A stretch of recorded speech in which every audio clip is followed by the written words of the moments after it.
Hello everyone. आज की video आपके लिए काफ़ी ज़्यादा इम्पॉर्टेंट है क्योंकि इस वीडियो में मैंने इम्पॉर्टेंट क्वेश्चन और उनके आंसर आपको बताए हैं।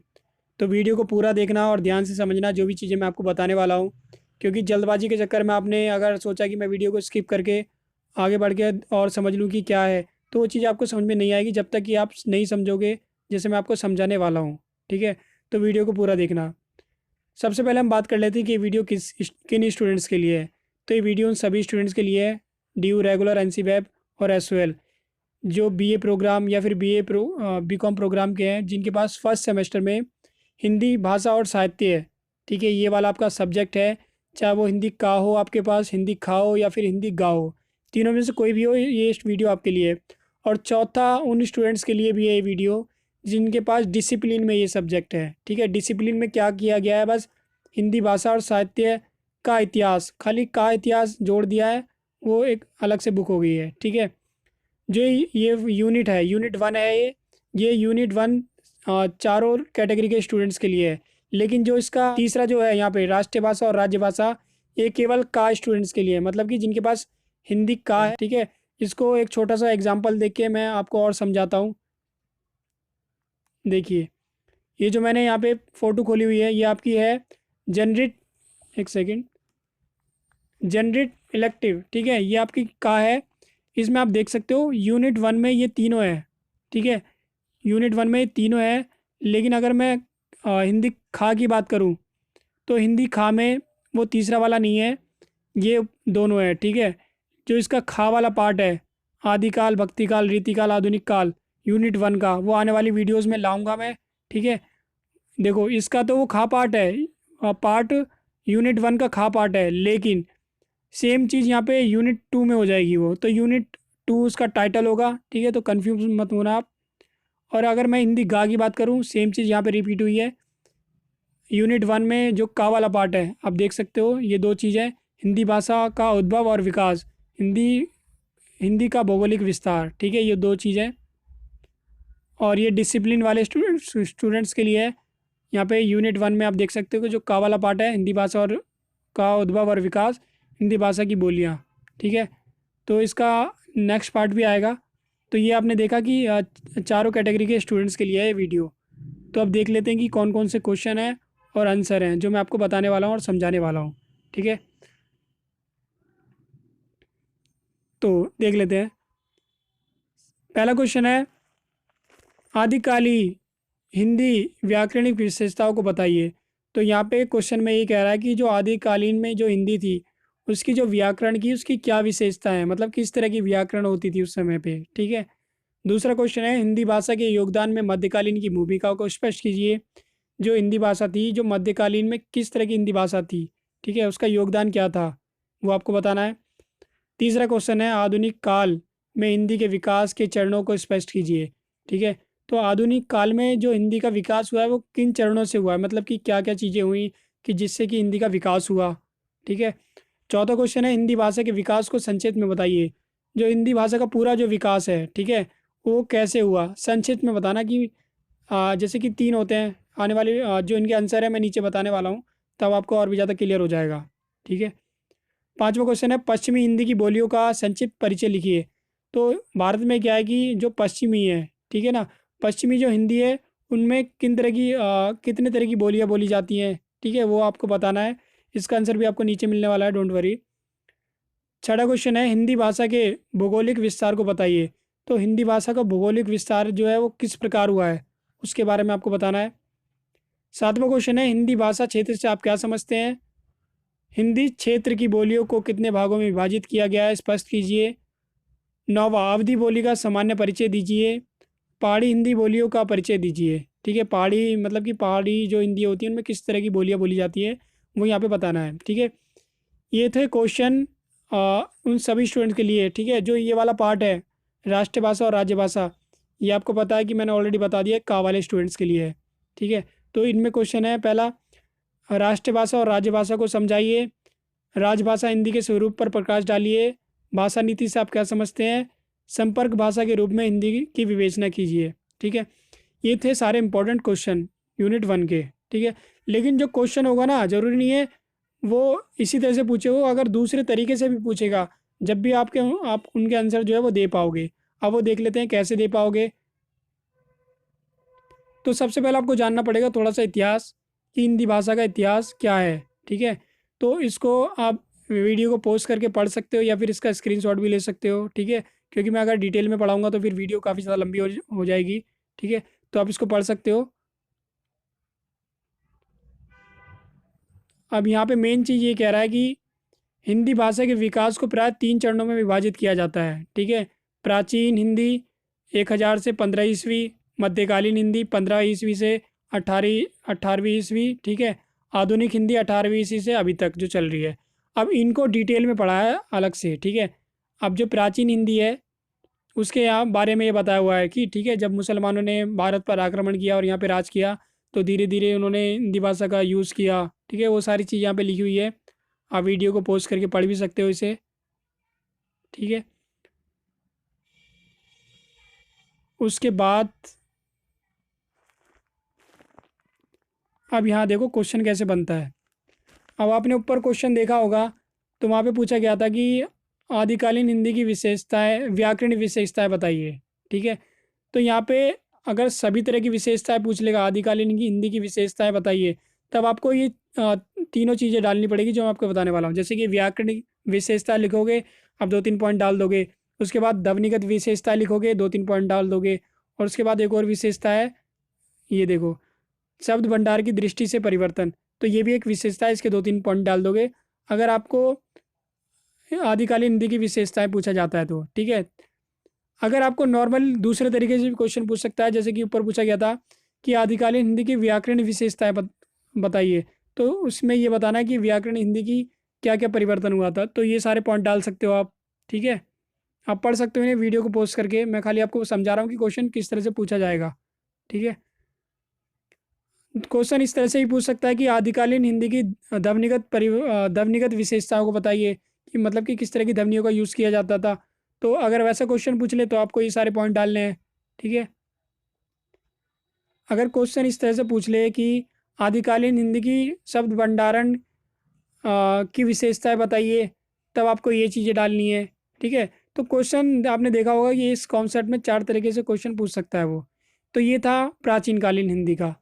इसी तरह से अगर आपको मध्यकालीन हिंदी का पूछ ले, तो सबसे पहले आप इसको वीडियो को पोस्ट करके इसको पढ़ सकते हो। ठीक है, कि मध्यकालीन जो हिंदी थी उसका किस तरह से विकास हुआ है, किस तरह से वो आगे बढ़ी है। ठीक है, तो आप देख सकते हो, वीडियो को पोस्ट कर सकते हो, आप इसे पढ़ सकते हो। उसके बाद सेम चीज़ें यहाँ पे रिपीट हुई हैं, जैसे कि मध्यकालीन हिंदी की विशेषताएं, व्याकरणिक परिवर्तन। अगर आपको क्वेश्चन ऐसा पूछ ले कि मध्यकालीन हिंदी की व्याकरणिक विशेषताएं बताइए, तब आपको ये सारे पॉइंट डालने होंगे। ठीक है, और अगर खाली ये पूछ ले कि मध्यकालीन हिंदी की विशेषताएं क्या थी, तो वो चीज़ डालनी है जैसे मैंने आपको ऊपर समझाया था। पहला पॉइंट डाल के व्याकरणिक परिवर्तन की, मतलब कि व्याकरण में क्या विशेषताएं थी, ध्वनिगत क्या विशेषताएं थी, और तीसरा वाला शब्द भंडार की क्या विशेषताएं थी। अगर अलग अलग पूछे तो आप इस तरह से बता सकते हो। जैसे कि अगर क्वेश्चन पूछ ले कि मध्यकालीन हिंदी की ध्वनिगत विशेषताएं बताइए, तो ये सारी चीज़ें आएंगी। ठीक है, इसी तरह से अगर ये पूछ ले मध्यकालीन हिंदी की शब्द भंडारण की विशेषताएं बताइए, तब इस तरह से आ जाएगा क्वेश्चन। तो आप इसको वीडियो को पॉज करके पढ़ सकते हो। अब आ जाते हैं तीसरे पॉइंट पे, जो है आपका आधुनिक काल, कि आधुनिक काल में हिंदी का विकास जो है वो कैसे हुआ है। ठीक है, इसको भी आप वीडियो को पोस्ट करके थोड़ा पढ़ सकते हो। मैं वीडियो को डिटेल में नहीं बता रहा हूँ।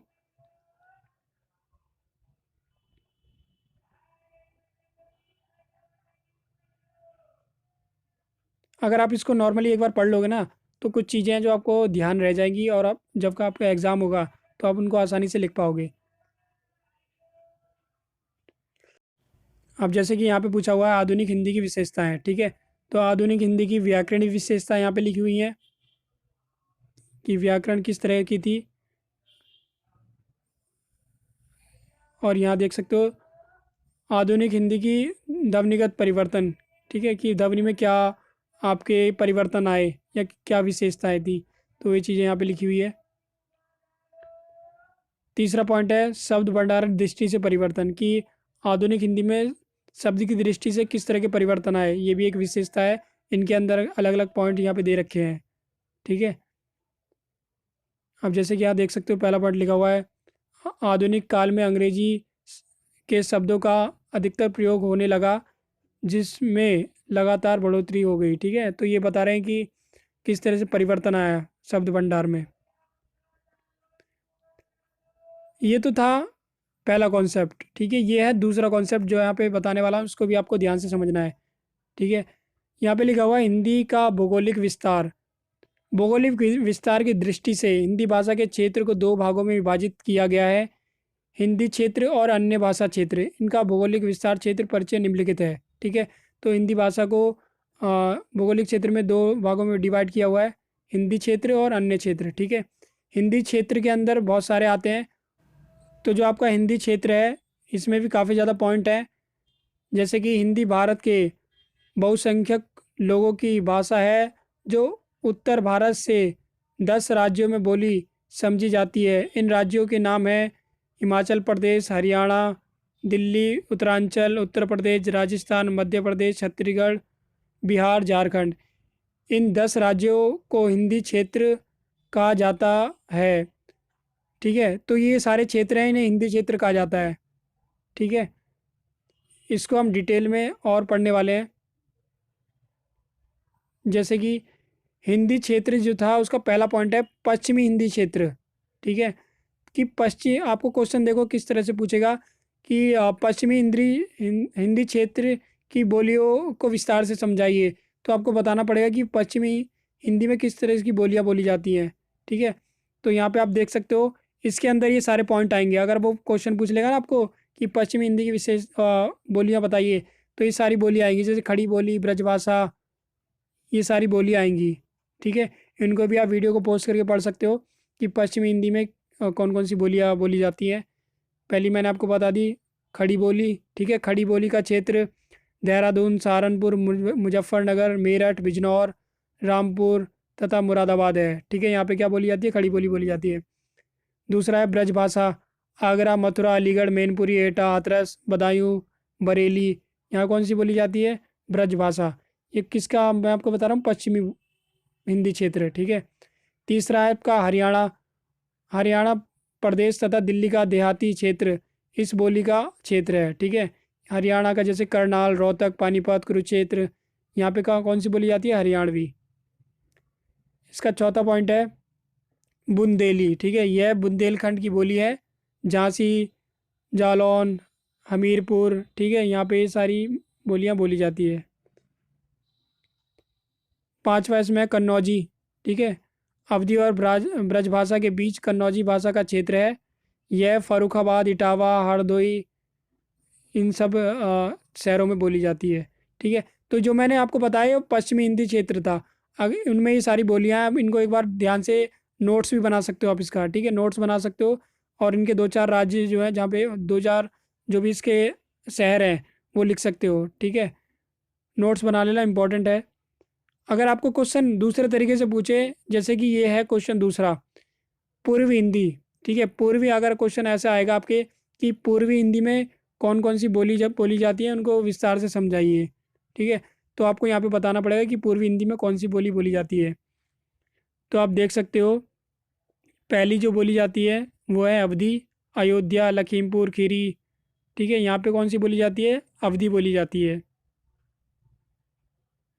दूसरा है बघेली। ठीक है, इसके कुछ कुछ नाम याद रख सकते हो।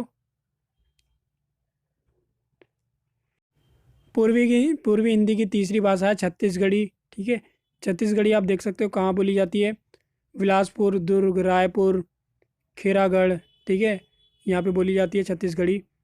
ये हो गई दो तरह की। ठीक है, एक होगी पूर्वी और एक होगी पश्चिमी हिंदी। अब ये है राजस्थानी। ठीक है, राजस्थानी मुख्य रूप से राजस्थान की भाषा है। इस भाषा का क्षेत्र राजस्थान के पश्चिमी में पाकिस्तान, उत्तर में पंजाब और पूर्व में हरियाणा, पूर्व उत्तर प्रदेश, दक्षिण पूर्व मध्य प्रदेश तक दक्षिण क्षेत्र है। मतलब कि जो राजस्थानी बोली है इसका काफ़ी बड़ा क्षेत्र है। ठीक है, उसका देख लेते हैं कौन कौन सी बोलियां हैं उसमें। पहली है इसमें मारवाड़ी। ठीक है। मारवाड़ी कहाँ पे बोली जाती है? जोधपुर, अजमेर, ठीक है। और ये आपका दूसरा है मेवाती। इसे उत्तरी राजस्थानी भी कहा जाता है। यह बोली राजस्थान के मेवात क्षेत्र में बोली जाती है, ठीक है। तीसरा है जयपुरी। यह बोली जयपुर अजमेर की बोली है। यह बोली चारों तरफ से राजस्थानी की बोलियों और उपबोलियों से घिरी हुई है। चौथा है मालवी। यह मालवा क्षेत्र की बोली है। इसका अधिकांश क्षेत्र मध्य प्रदेश में है और कुछ भाग राजस्थान में पड़ता है, ठीक है। तो ये जो सारी बोलियां बताइए, चार वाली चारों, ये किसकी है? राजस्थानी की बोली है। अगर क्वेश्चन में ऐसा क्वेश्चन आ जाए कि राजस्थानी बोलियों का विस्तारपूर्वक वर्णन करें, तो आपको ये सारी बोलियां यहाँ पे डालनी होंगी और आपको इनके जो शहर हैं उनके भी नाम याद होने चाहिए। इसका नेक्स्ट है पहाड़ी, ठीक है। पहाड़ी बोली कौन कौन सी होती हैं वो यहाँ पे आप देख सकते हो। पहले आप इसको पढ़ सकते हो वीडियो को पॉज करके, बाकी मैं आपको बताता हूँ। पहाड़ी में पहली है पश्चिमी पहाड़ी नेपाली। यह बोली हिमाचल प्रदेश के शिमला, चंबा, जौनसार, ठीक है, इन राज्यों में इन शहरों में बोली जाती है। दूसरा है गढ़वाली। यह गढ़वाल क्षेत्र की बोली है, ठीक है। उत्तरकाशी, बद्रीनाथ, श्रीनगर, गढ़वाल क्षेत्र इसका भोलबाला है, मतलब कि यहाँ पे बोली जाती है, बोलबाला है इसका यहाँ पे। तीसरा है कुमायूनी, ठीक है। ये उत्तरांचल का कुमायूं क्षेत्र इस बोली का क्षेत्र है, ठीक है। जैसे कि नैनीताल, अम रानी खेत, यहाँ पे बोली बोली जाती है, ठीक है। तो ये हो गई आपकी कौन सी?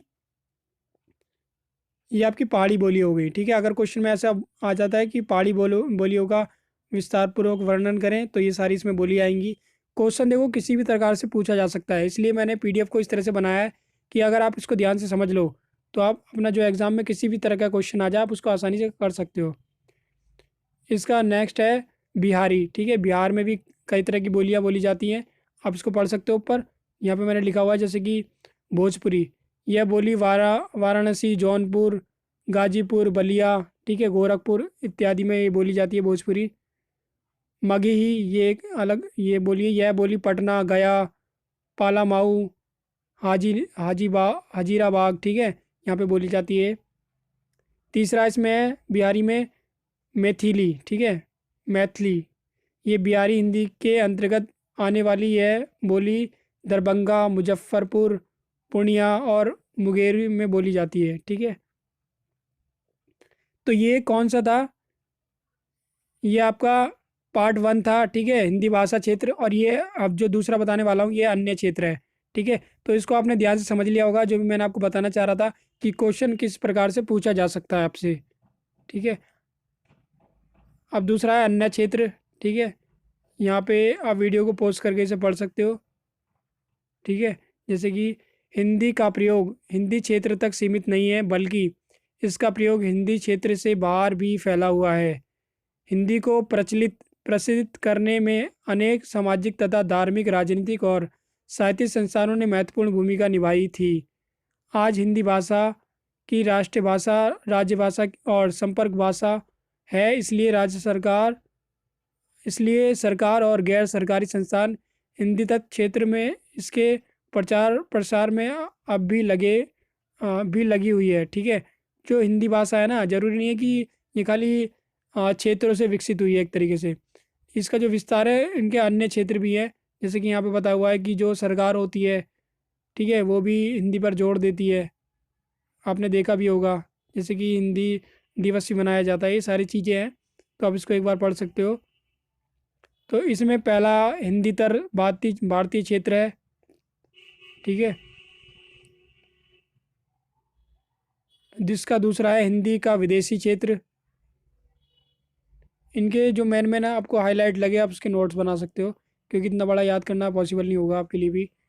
तो ये यहाँ तक जो वीडियो है, यहाँ तक ये वीडियो है उन सभी स्टूडेंट के लिए ये का खा गा और जो डिसिप्लिन वाला जो मैंने बताया था। लेकिन जो अब मैं पार्ट बताने वाला हूँ ये केवल हिंदी का वाले स्टूडेंट्स के लिए है। हिंदी और उसका साहित्य है, ठीक है, का वाले स्टूडेंट्स के लिए है। तो ये आप देख लेते हैं। यहाँ पे दे रखा है राष्ट्रीय भाषा और राज्य भाषा, ठीक है। तो यहाँ पे सबसे पहले राष्ट्रीय भाषा को बताया गया है कि राष्ट्रीय भाषा किसे कहते हैं। जैसे कि राष्ट्रीय स्तर पर मान्यता प्राप्त एवं सभी राज्यों के लोगों द्वारा जैसी भाषा को अपनाया जाता है वह समृद्ध भाषा राष्ट्रभाषा कहलाती है। मतलब कि राष्ट्रभाषा वह भाषा होती है जो अधिकतर जो राज्य है वो उसे अपनाते हैं।